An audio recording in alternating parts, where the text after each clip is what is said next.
Shalom Aleichem Besem Hamasya. Selamat berjumpa dalam acara ibadah kita hari ini. Pembacaan firman Tuhan diambil dari Yakobus pasal 1 ayat 19 sampai 20 yang berbunyi demikian.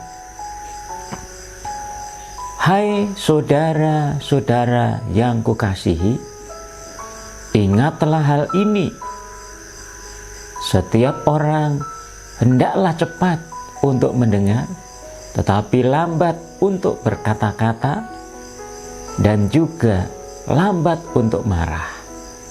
Sebab amarah manusia tidak mengerjakan kebenaran di hadapan Allah.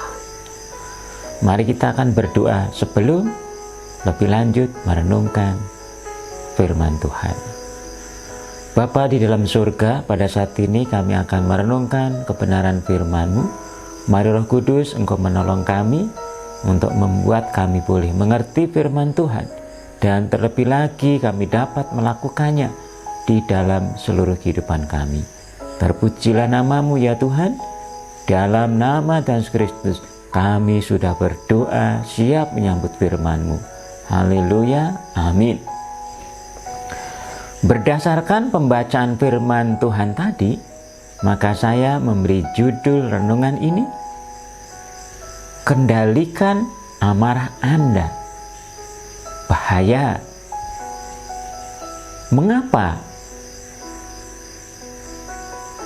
mengendalikan amarah begitu penting bagi kehidupan Anda dan saya? Mari kita akan belajar firman Tuhan pada saat ini. Bahaya yang pertama,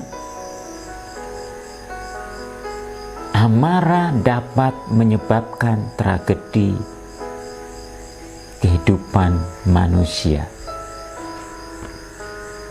Kejadian pasal 4 ayat 4 sampai 8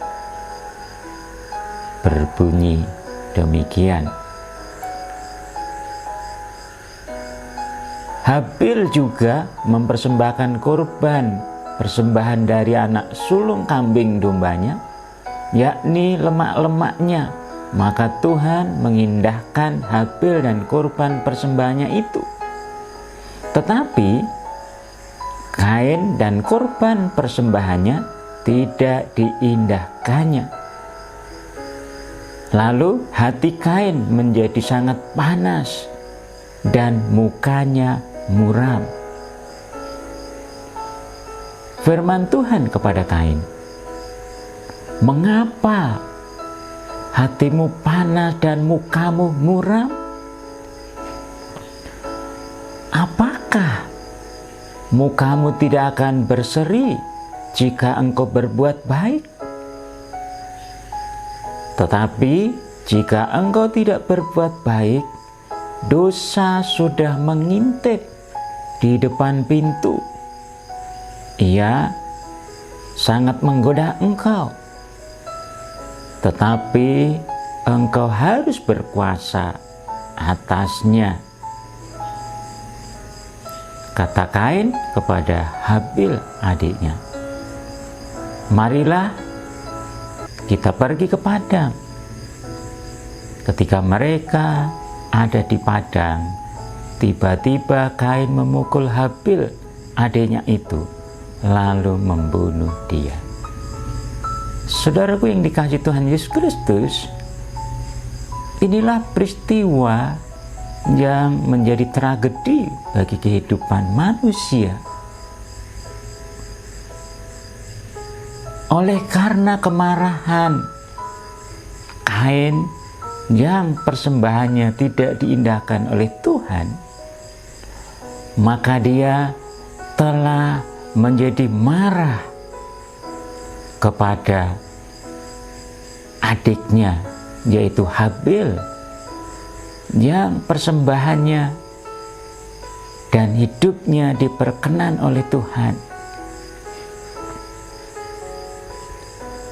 Karena Habil mempersembahkan berdasarkan iman. Kemarahan itu dilampiaskan dengan membunuh saudaranya sendiri. Saudara-saudara yang kasih Tuhan, kemarahan itu dapat terlihat dari muka yang muram, hati yang panas, wajah yang tidak berseri-seri, dan puncaknya melakukan pembunuhan terhadap adiknya sendiri. Itulah bahayanya dari sebuah amarah yang tidak dikontrol, sebuah amarah yang tidak dapat dikuasai. Padahal Tuhan sudah berfirman, dosa sudah mengintip di depan pintu hatimu. Ia sangat menggoda engkau, tetapi engkau harus berkuasa atasnya. Namun ternyata Kain tidak dapat menguasai amarah di dalam hatinya itu.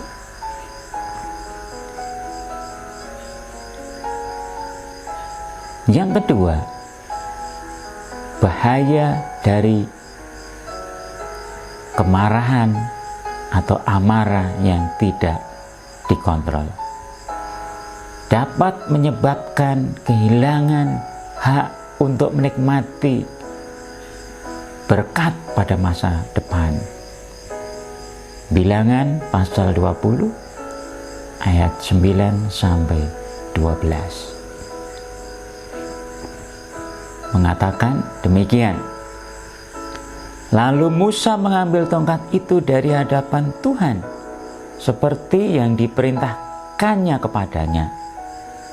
Ketika Musa dan Harun telah mengumpulkan jemaah itu di depan bukit batu itu, berkatalah ia kepada mereka, dengarlah kepadaku, hai orang-orang durhaka. Apakah kami harus mengeluarkan air bagimu dari bukit batu ini? Sesudah itu Musa mengangkat tangannya lalu memukul bukit batu itu dengan tongkatnya 2 kali. Maka keluarlah banyak air sehingga umat itu dan ternak mereka dapat minum. Tetapi Tuhan berfirman kepada Musa dan Harun, karena kamu tidak percaya kepadaku dan tidak menghormati kekudusanku di depan mata orang Israel, itulah sebabnya kamu tidak akan membawa jemaah ini masuk ke negeri yang akan kuberikan kepada mereka. Apa yang terjadi dengan Musa? Sehingga Tuhan tidak mengizinkan dia untuk memimpin bangsa Israel masuk ke negeri yang dijanjikannya, karena Musa telah marah. Dia tidak dapat mengontrol amarahnya kepada bangsa Israel yang menjengkelkan, yang sering menggerutu dan memberontak dan mengajak bertengkar dengan Musa. Itu terlihat dari perkataan yang disampaikan kepada bangsa Israel. Dengarlah kepadaku, hai orang-orang durhaka. Apakah kami harus mengeluarkan air bagimu dari bukit batu ini? Dan Musa bertindak. Dia mengangkat tangannya yang memegang tongkat itu dan memukul bukit batu itu 2 kali. Memang air akhirnya keluar, tetapi Musa telah melakukan kesalahan yang besar di hadapan Tuhan. Memukul 2 kali sebuah tindakan yang tidak diperintahkan oleh Tuhan. Itu menunjukkan dia tidak percaya kepada Tuhan. Dan tindakan itu adalah sebuah tindakan yang tidak menghormati kekudusan Tuhan di depan umatnya. Sebab firman-Nya yang diperintahkan kepada Musa dalam ayat 7 dan 8 adalah demikian. Tuhan berfirman kepada Musa, ambillah tongkatmu itu dan engkau dan Harun kakakmu harus menyuruh umat itu berkumpul. Katakanlah di depan mata mereka kepada bukit batu itu supaya diberi airnya. Demikianlah engkau mengeluarkan air dari bukit batu itu bagi mereka dan memberi minum umat itu serta ternaknya. Tuhan memerintahkan kepada Musa supaya Musa hanya berkata kepada bukit batu itu untuk mengeluarkan air. Tuhan tidak menyuruh Musa untuk memukul, tetapi yang dilakukan Musa adalah memukul bukit batu itu 2 kali sebagai bukti dia tidak percaya kepada Tuhan karena terbawa amarahnya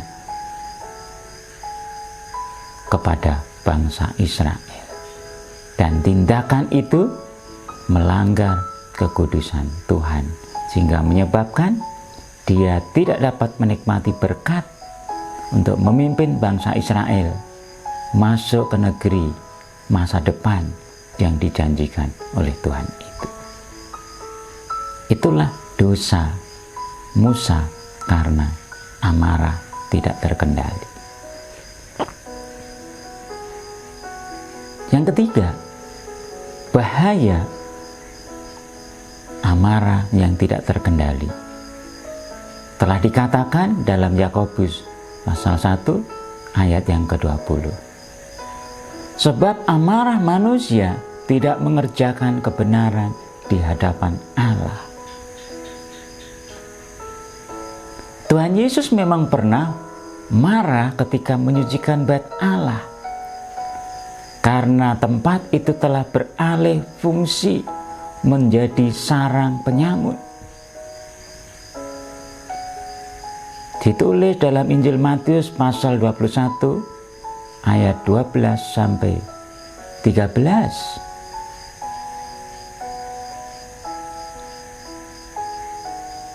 Tuhan Yesus menjungkir balikkan semua prasarana penukar uang, tempat berjualan burung merpati, meja-mejanya dijungkir balikkan. Yesus marah kepada mereka semua karena mereka telah menjadikan tempat itu beralih fungsi yang seharusnya bait Allah, rumah Tuhan menjadi pusat untuk beribadah, untuk berdoa kepada Tuhan, tetapi telah dijadikan sebagai sarana yang tidak memenuhi standar kebenaran dan kekudusan Tuhan. Telah dijadikan sebagai sarang penyamun. Itulah kemarahan Tuhan Yesus kepada mereka. Namun itu adalah sebuah kemarahan yang kudus, yang suci, untuk memperingatkan orang-orang supaya dapat menempatkan rumah Tuhan dan fungsinya sebagaimana seharusnya yang benar di hadapan Tuhan. Namun catatan firman Tuhan lebih banyak memberi nasihat kepada seseorang untuk dapat mengontrol amarah dengan baik. Sebab amarah manusia tidak mengerjakan kebenaran di hadapan Allah. Sebab Anda bisa kehilangan teman baik, Anda bisa kehilangan sahabat, Anda bisa kehilangan tim kerja atau tim pelayanan yang berpengalaman dan berguna bagi pelayanan untuk menjadi maju.